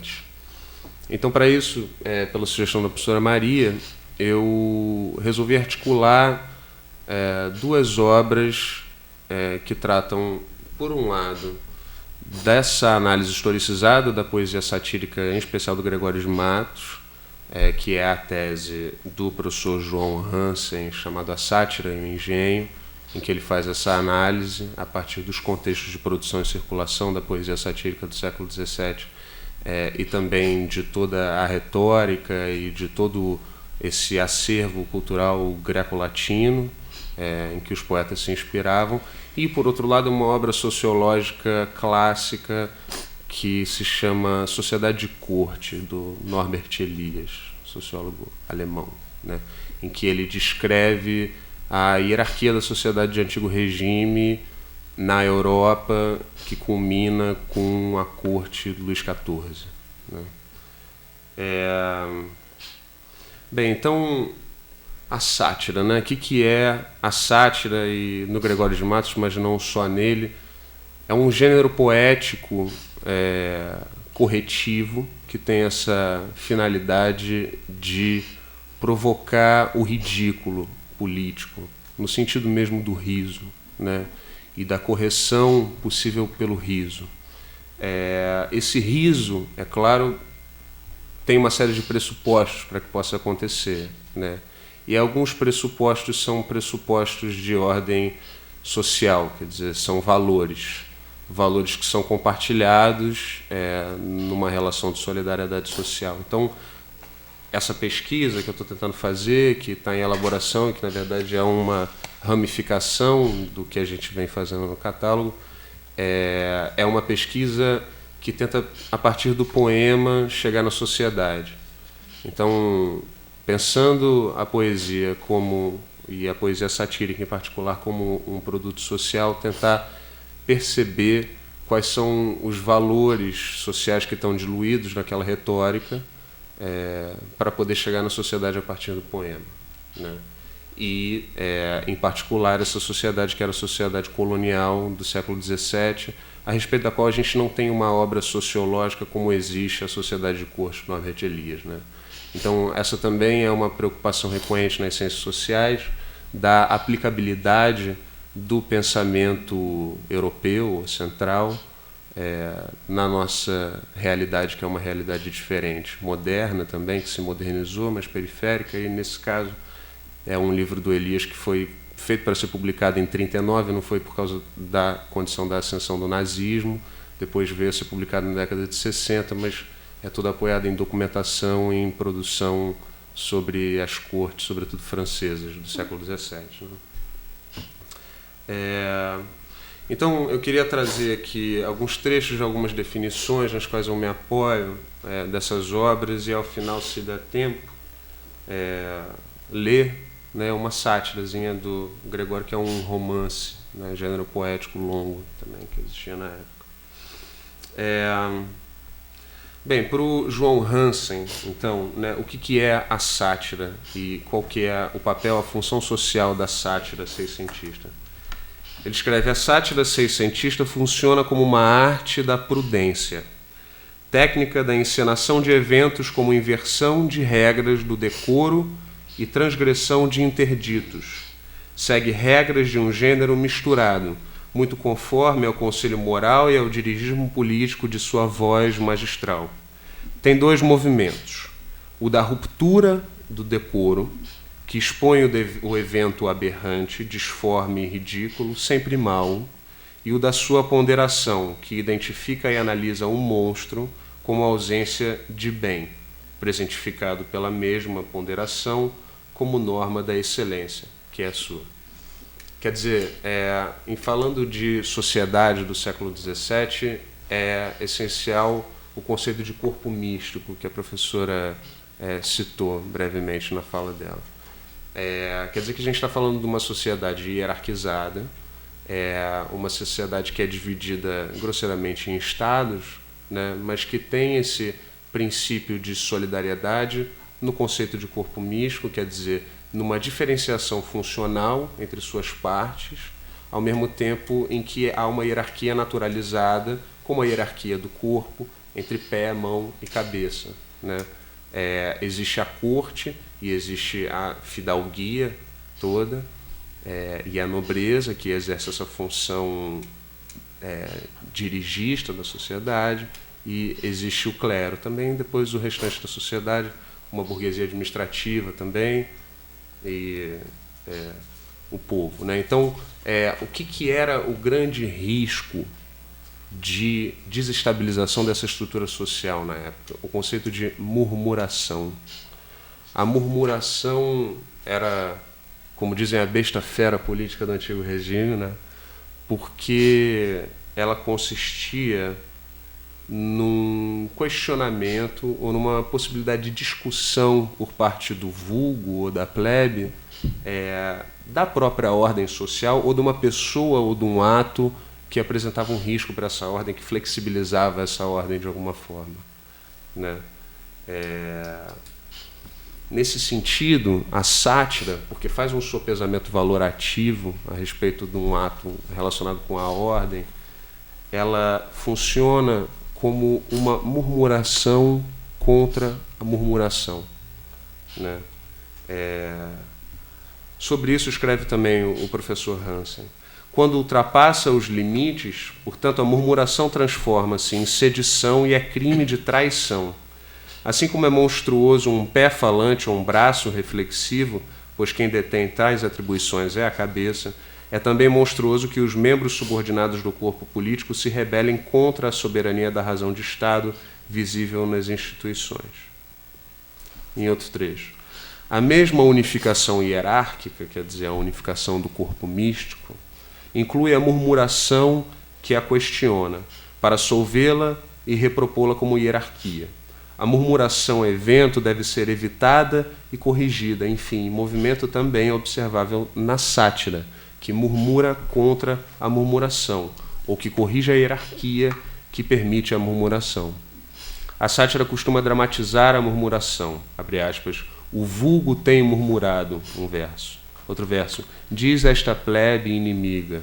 Outro verso, veio ocasião de todo povo malvado dizer, etc. Né?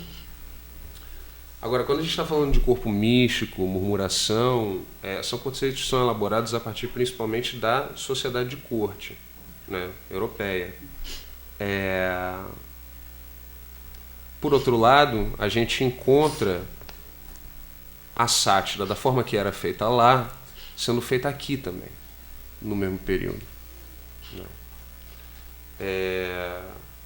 Isso por si já seria uma coincidência interessante de ser investigada, né? Mas aprofundando, por que então a murmuração é tão perigosa que deve ser corrigida aqui como lá por esse mesmo instrumento que é a sátira, né?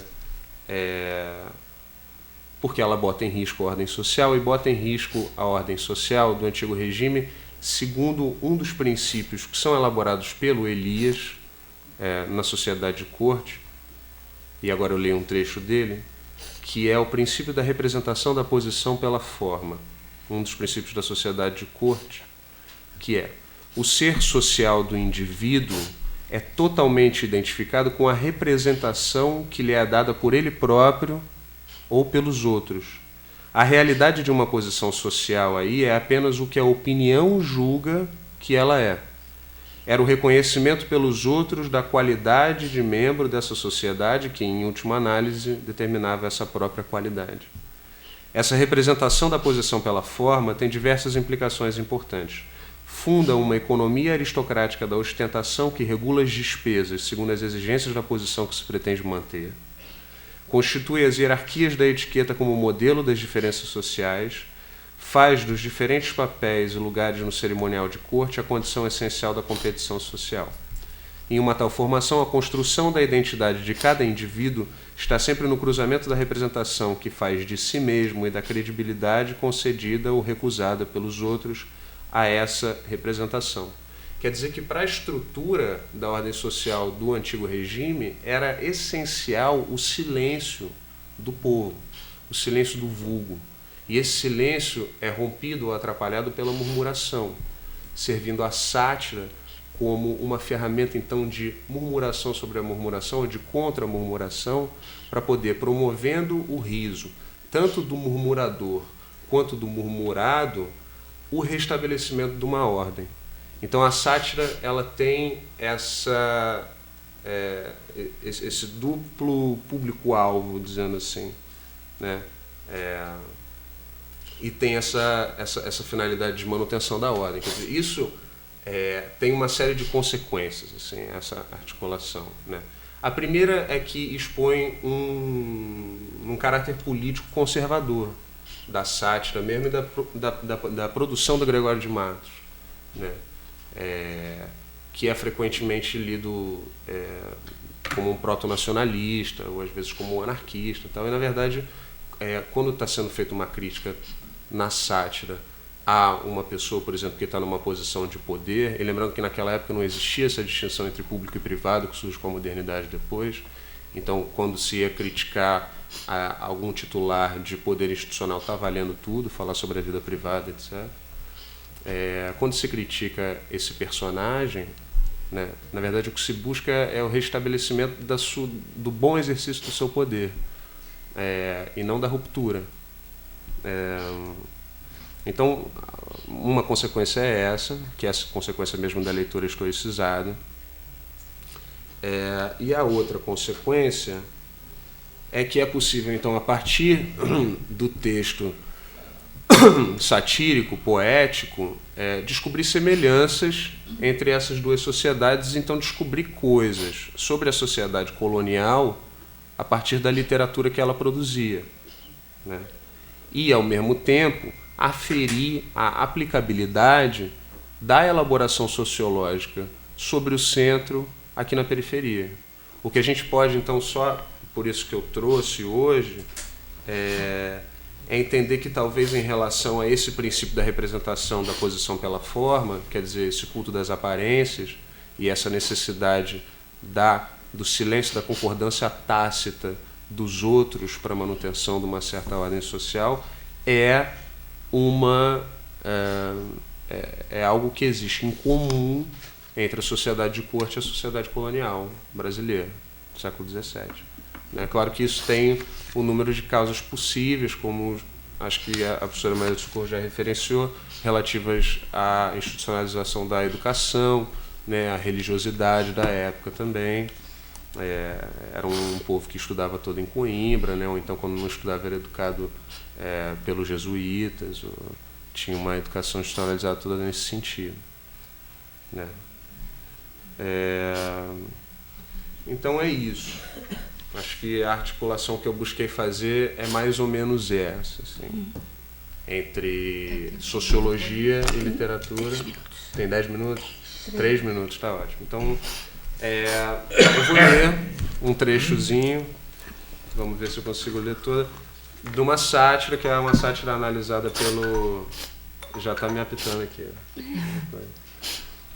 Analisada pelo professor João Hansen no livro dele, e que, enfim, se tudo que eu falei aqui fez algum sentido, a sátira vai falar por si. São 3 minutos além.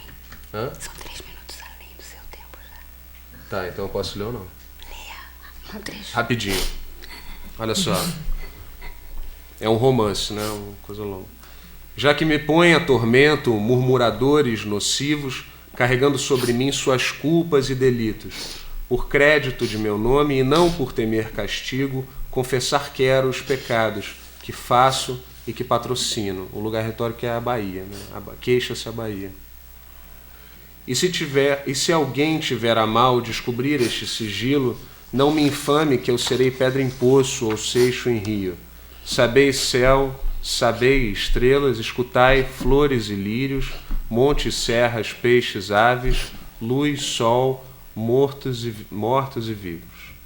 Que não há nem pode haver, desde o sul ao norte frio, cidade com mais maldades, nem província com mais vícios, do que sou eu, porque em mim, recopilados e unidos, estão juntos, e quando tem mundos, quantos têm e reinos distintos. Tenho turcos, tenho persas, homens de nação ímpios, magores, armênios, gregos, infiéis e outros gentios. Tenho ousados mermidônios, tenho judeus, tenho assírios, e de quantas castas há, muito tenho e muito abrigo. E se não digam aqueles prezados de vingativos que santidade tem mais que um turco e um moabito. Digam idólatras falsos que estou vendo de contínuo adorarem ao dinheiro, gula, ambição e amoricos, etc, etc, etc.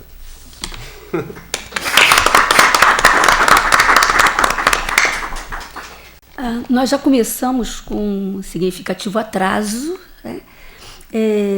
Me entristece a falta de um público que seria bastante beneficiado intelectual e culturalmente com as explanações que aqui foram feitas.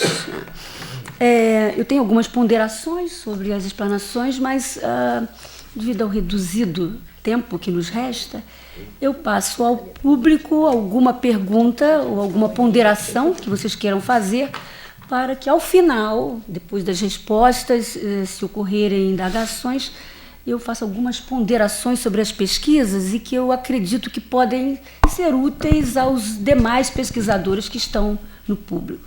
Então eu passo as perguntas aos ouvintes, aqueles que queiram dirigir perguntas à mesa ou algum pesquisador especificamente. Por favor.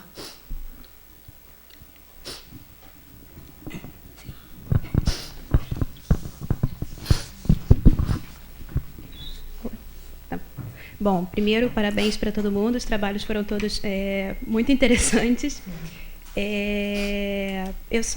Eu teria coisas para perguntar para todo mundo, mas dado o tempo reduzido, eu vou diminuir aqui um pouquinho. Para o Ziller, você falou várias coisas que depois, se tiver oportunidade, queria conversar com você sobre a questão da astrologia, mas eu vou deixar isso um pouquinho de lado e vou botar um pouco de lenha na fogueira numa questão que você sempre dá nas suas aulas de História da Ciência, que eu acho que você colocou bem pontuada aqui no teu trabalho, que é a maneira que a gente se relaciona com essas obras, com esse patrimônio intelectual produzido no período colonial e que, de alguma maneira, permanecem escondidos, né? Como, por exemplo, Um Homem da Magnitude do Stancel, em que a obra dele teve uma circulação tão grande na Europa, e aqui a gente não dá a menor importância para isso, ou pelo menos não dá a importância que deveria.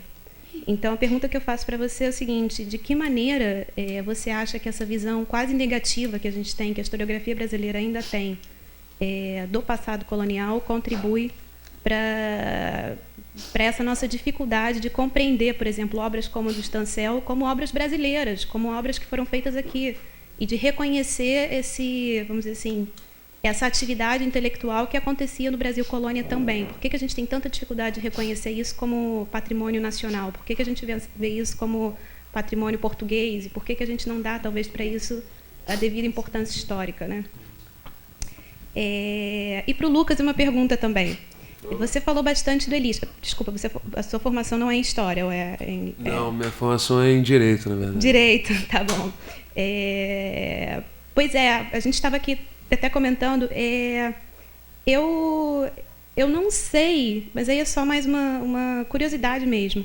Eu não sei se o Elias talvez seja o melhor caminho teórico, porque eu acho que o Elias ele é bem datado e ele é muito específico. Ele está falando de um contexto muito específico. E aí ele traz também uma série de termos que eu não sei, do ponto de vista historiográfico, por exemplo, essa noção de centro e periferia, eu não sei até que ponto, talvez fosse bacana dar uma olhada em trabalhos mais específicos relacionados ao mundo ibérico e mesmo à organização social do Brasil naquele período. Agora fugiu completamente o nome da autora da cabeça, desculpa, mas é um livro sobre a chama-se a interiorização da metrópole. Da Maria Margarete Lopes, é isso? Agora também não vou lembrar. A interiorização da metrópole, que pauta mais a partir do século XIX, mas eu acho que talvez consiga ter algumas ideias ali sobre o período colonial, especificamente, do Gregório. Porque eu acho que, especialmente o Elias, é isso, ele é um sociólogo. E eu não sei até que ponto a sociologia histórica, eu acho que é um pouquinho complicado às vezes. Eu acho que às vezes ela não... Ela, como é que eu vou dizer... passa por cima um pouquinho ela engole demais anacronismos e particularidades locais, por exemplo. Eu acho que, especificamente, o Elias, talvez ele não faça muito sentido no Brasil colonial. Ou pouco sentido. Mas é mais uma sugestão. Não sei se vai funcionar ou não para aquilo que você está planejando no trabalho, de qualquer maneira.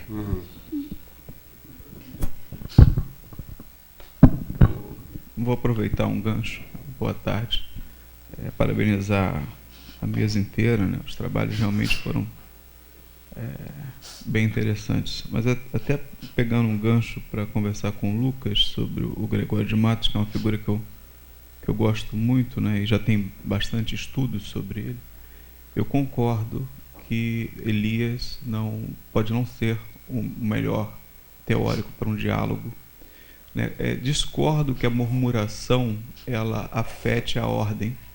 Muitas vezes a murmuração ela serve à ordem, principalmente no Brasil colonial. Vide, por exemplo, as visitações do Santo Ofício nas partes do Brasil, né, que contava justamente com o chamado ouvir dizer. Eu acho que seria interessante fazer, aí, usando até um jargão, né, uma arqueologia assim, na própria documentação do que é a murmuração para essa sociedade, né, e o que é esse ouvir dizer. Ouvir dizer para os familiares do Santo Ofício era algo fantástico. A pessoa podia ser mandada, né, diante de um padre, enfim, para falar um pouco sobre a sua vida privada, como você mesmo falou da diferenciação, né, da indiferenciação entre a vida privada e pública. Mas a murmuração no Brasil colonial, muitas vezes, ela serve sim à ordem, à ordenação, ao governo. Então, eu não vejo muito como algo que caracterize uma, enfim, da parte da sátira, né, uma contra-murmuração que vai servir justamente ao governo, mesmo que essa seja a tese do próprio João Adolfo Hansen. E quanto à questão da teoria, eu acho que o Diogo Ramada Curto, né, um professor português, pode responder muito bem essas questões de práticas letradas no século XVII. Eu acho que é muito melhor do que o Elias. Eu passo a mesa, professor Carlos, Lucas, ponderações. Não aceito aceito as sugestões, vou procurar as fontes, sim. Essa questão em relação à sociologia e história, né, de fato, é um tema que é abordado no próprio livro do Elias, né? Quer dizer, é claro que quando ele escreve o livro ele está falando de uma produção de história de início do século XX que, enfim, já não ocorre mais em termos metodológicos, né? Quer dizer, que é, na verdade, uma forma de fazer histórico que acaba operando a própria ideologia do momento em que a história está sendo produzida, né? E aí dá destaque para atos individuais de certos atores históricos que estariam, portanto, numa posição quase ahistórica, né?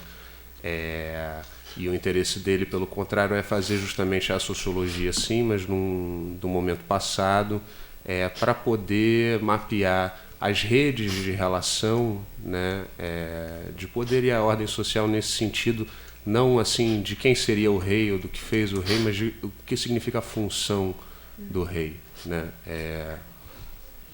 E, enfim, acabei escolhendo Elias por causa disso, assim, por causa dessa preocupação sociológica específica e do desejo de fazer uma pesquisa de sociologia da literatura, ou melhor, de sociologia na literatura, né?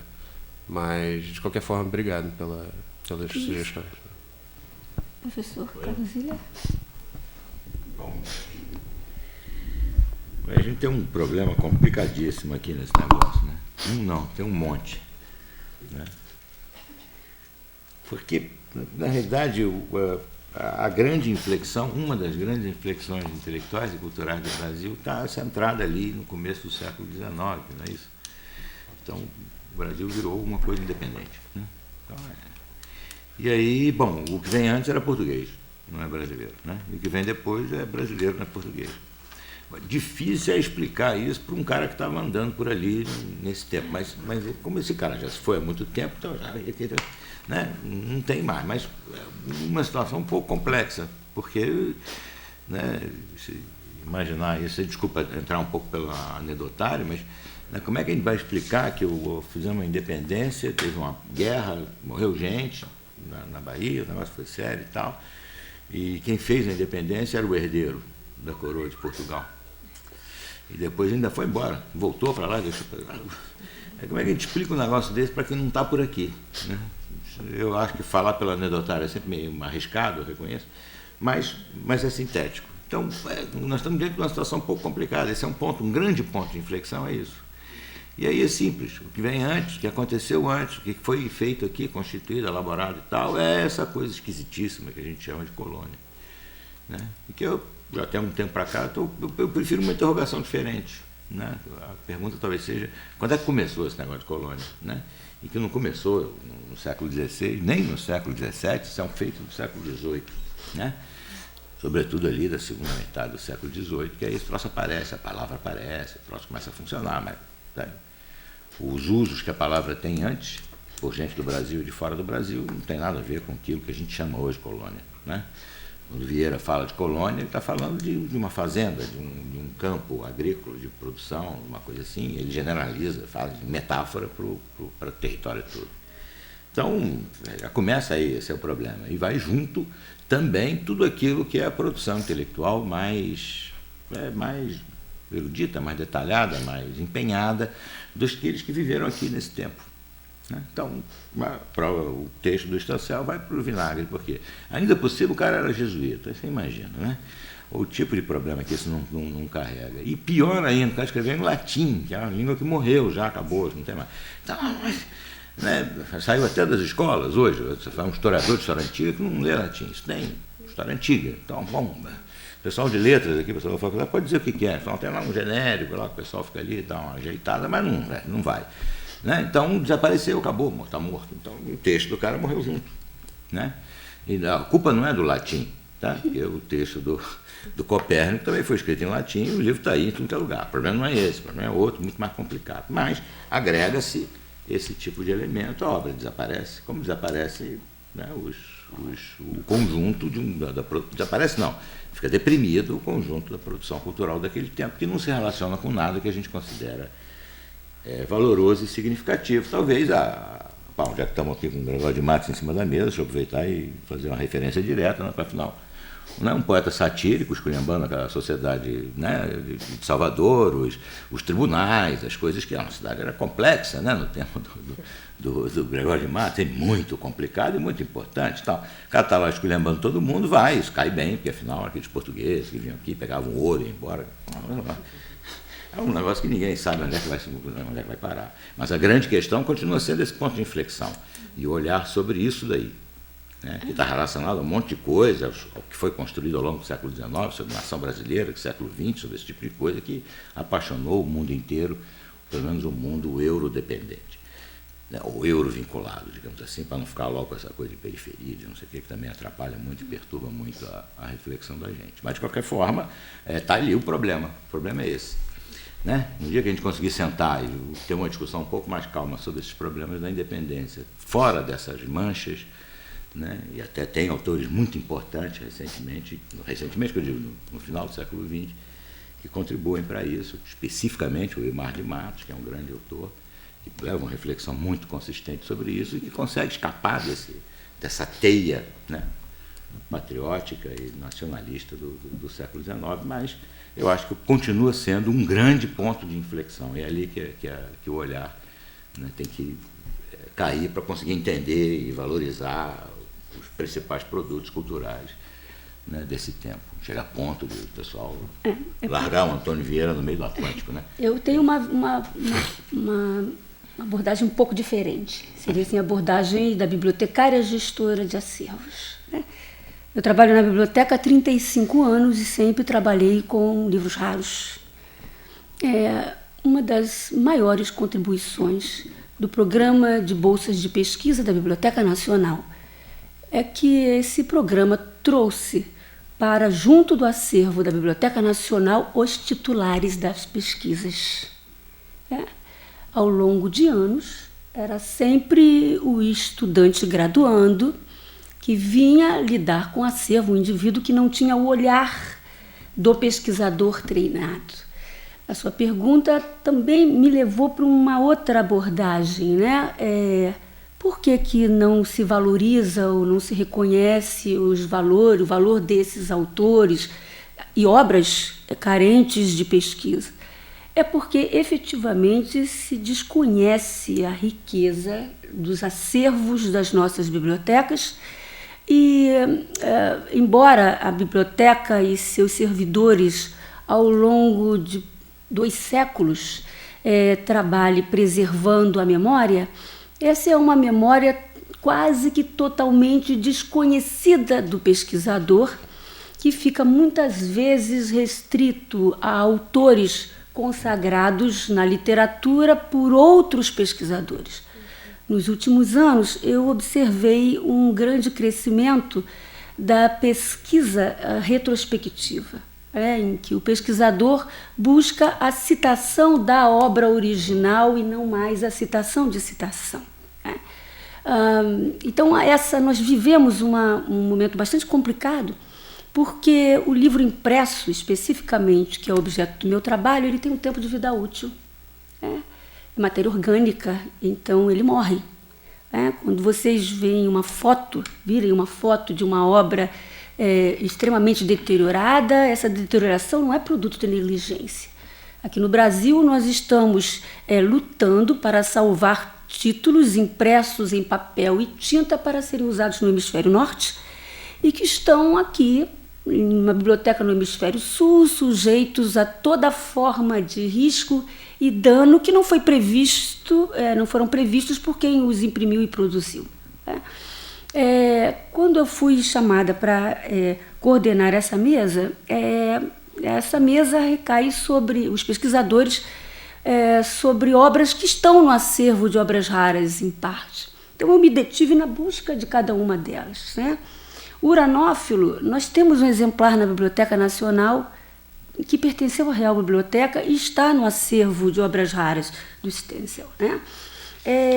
As minúcias astrológicas, a pesquisa da professora Simone, o Gutierrez de Torres, nós temos um exemplar na divisão de obras raras da Biblioteca Nacional. Eu fui pesquisar em catálogos de outras bibliotecas nacionais e não encontrei, o que me leva a inferir que talvez o nosso seja o único exemplar até o momento conhecido no mundo.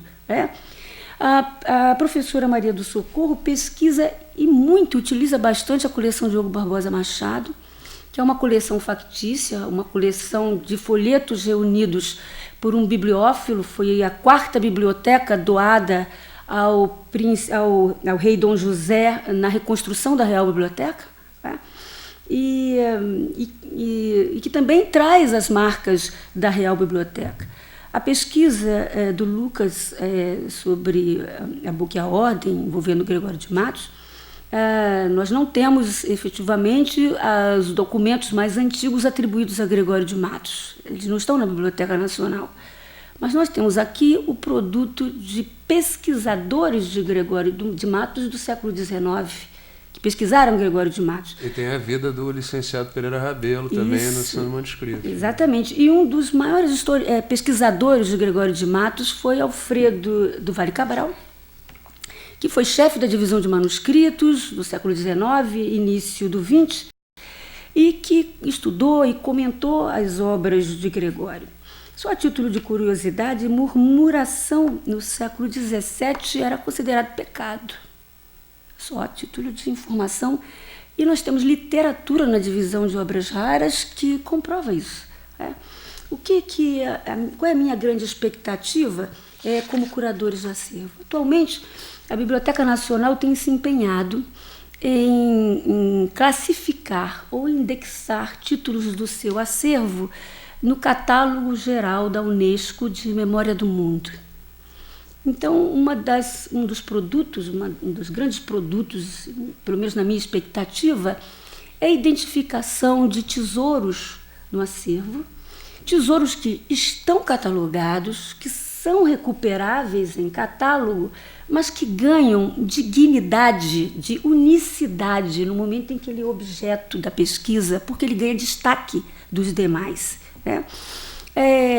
A pesquisa de vocês, e por recomendação do pesquisador, porque nós atendemos a isso e queremos isso, pode levar à digitalização de títulos que estavam mergulhados no esquecimento de um fichamento catalográfico. A pesquisa de vocês pode levar à geração de notas incluídas na nossa catalogação. Nós temos pedido aos pesquisadores que produzam notas breves para que nós possamos incluir nas catalogações de livros raros, notas que nós incluímos a autoria, a titularidade de quem atribuiu. É importante que se tenha ciência de que, embora a Biblioteca Nacional tenha se organizado no século XIX, segundo um sistema, uma estrutura sistemática desenvolvida por bibliotecários, o acervo sempre foi guardado conforme uma tipologia documental. Então, nós temos itens de mesma temática dispersos no acervo. Se ele é manuscrito, ele está em manuscrito. Se ele é impresso até uma determinada data específica, porque a divisão de obras raras tem política de guarda determinada, principalmente por data de publicação, vai para obras raras, se não vai para obras gerais, o que não significa um tratamento menor, porque a divisão de obras gerais também guarda patrimônio, ou na área de periódicos, ou na área de cartografia, ou na área de música. Grandes coleções que foram incorporadas à biblioteca, como a própria coleção Diogo Barbosa Machado, ela é dispersa no acervo, porque o que rege a nossa Biblioteca Nacional, como todas as demais bibliotecas nacionais do mundo, é a preservação para a longevidade. Então, os itens são guardados conforme a sua tipologia. Então, com mapas em mapotecas, livros com livros em estantes, documentos em manuscritos, em gavetas. Não há como manter uma coleção reunida e adequá-la, e armazená-la, e acondicioná-la com mobiliário que você vai repetir de acordo com o tipo de coleção. Evidentemente, isso cria um grau de dificuldade para o pesquisador. E é nesse momento que entra o bibliotecário. Veja só, o bibliotecário tem a obrigação de prestar ao pesquisador um serviço chamado entrevista de referência, para ajudá-los, pelo conhecimento e a vivência que nós temos no acervo, a enriquecer as possibilidades de pesquisa. Praticamente, nós fizemos entrevista de referência aqui com quase todos e com vários que estão aqui, embora existam alguns que eu não me lembro. Provavelmente porque estão pesquisando em outros conjuntos, outras coleções da Biblioteca Nacional. Mas o que é importante aqui nós ajudamos na pesquisa. Por exemplo, eu rodei a internet atrás do Gutierrez de Torres. E olha que eu me considero uma ótima pesquisadora no âmbito da bibliografia, e até essa madrugada, antes de eu vir para cá, minha pesquisa estava zerada. Eu fui levantar os pesquisadores que eu tinha conhecimento de que estudaram Gregório de Matos. Até a atualidade tive a oportunidade de passar essa informação para o Lucas. Cotidianamente, quase, a gente troca figurinha, professora Maria, enquanto ela está aqui. Vi que algumas imagens que o professor Ziller projetou não são do nosso acervo. Não são. Mas veja só, é bem possível que vários dos títulos projetados aqui, não recuperados em catálogo, existam no nosso acervo. Vejam, muitos autores, ou vários dos autores citados aqui, foram censurados. E um dos recursos de preservação usados ao longo de décadas por bibliotecários era retirar do catálogo, embora fosse mantido no acervo, um item censurado para preservá-lo. O grande inconveniente é que eles não deixaram um mapa para relocalização, porque se este mapa fosse mantido, o censor encontraria. Por isso que as bibliotecas do mundo inteiro eventualmente noticiam descobertas, né, de itens que sempre estiveram lá.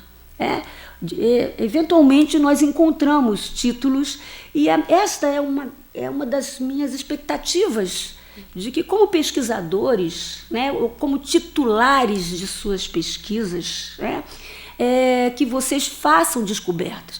Quando a professora Maria aponta autores desconhecidos, ela é desconhecido da bibliografia, mas ela pode estar fazendo uma grande descoberta para o universo literário.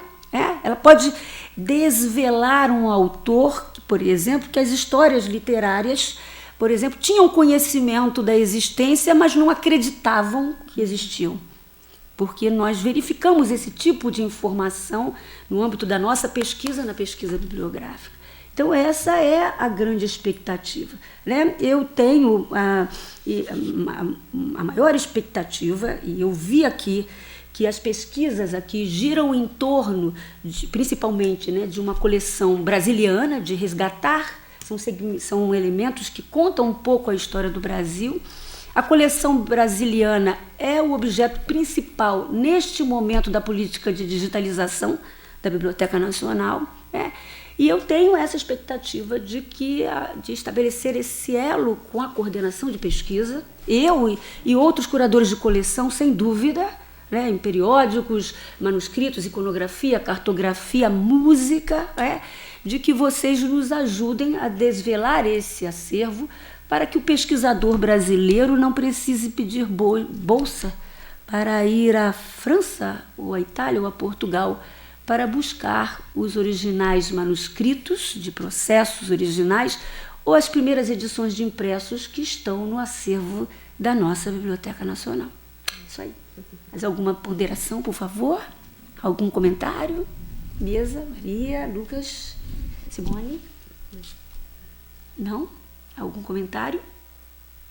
Eu acho que eu assustei, desculpem. Olha só, estou disponível, hein? Estou disponível, ok?